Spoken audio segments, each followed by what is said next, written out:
In the heart of small-town America, deep in the mid-1800s, there was a tradition as old as the town itself: pie making.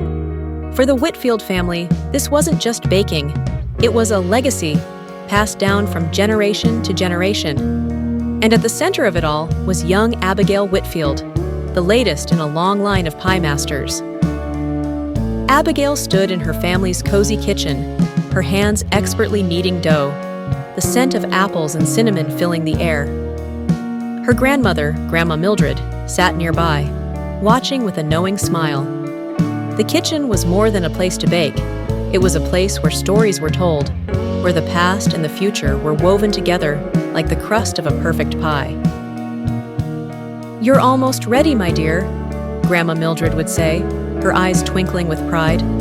"Just remember, it's not the spices or the fruit that make the pie. It's the love you put into it."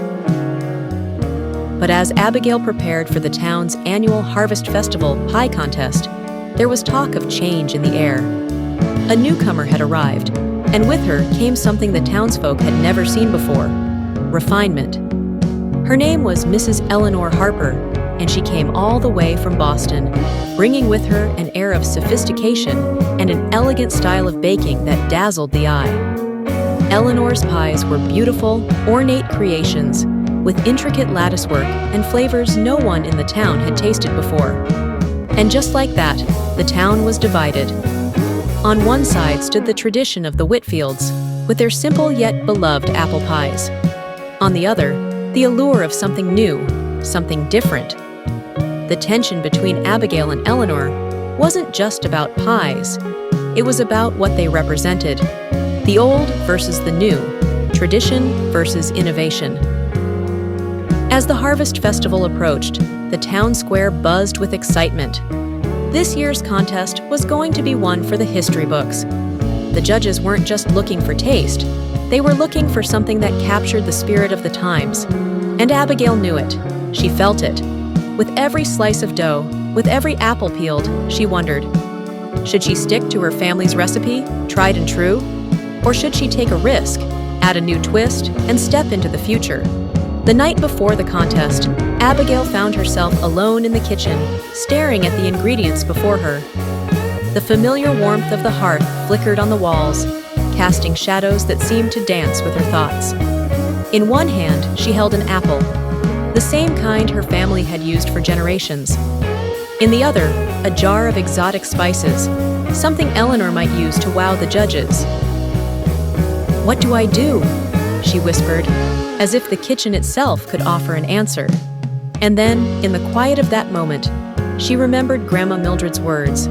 It wasn't the spices, it wasn't the fruit, it was the love. With a smile, she made her decision. The day of the contest dawned bright and clear. The town square was alive with banners, music, and the sweet smell of pies baking in every direction. Abigail stood behind her pie stand, her heart pounding as the judges approached. Next to her, Eleanor stood tall, confident, her pie an absolute masterpiece of modern baking. The tension was palpable. As the judges tasted each pie, the crowd held its breath. Abigail's pie was simple: golden crust, perfectly baked apples, a taste of home. Eleanor's pie, with its exotic flavors and artistic presentation, was a marvel. But as the judges finished, something unexpected happened. They didn't choose a winner based on innovation or tradition. Instead, they looked beyond the pies and saw what mattered most: the heart behind them.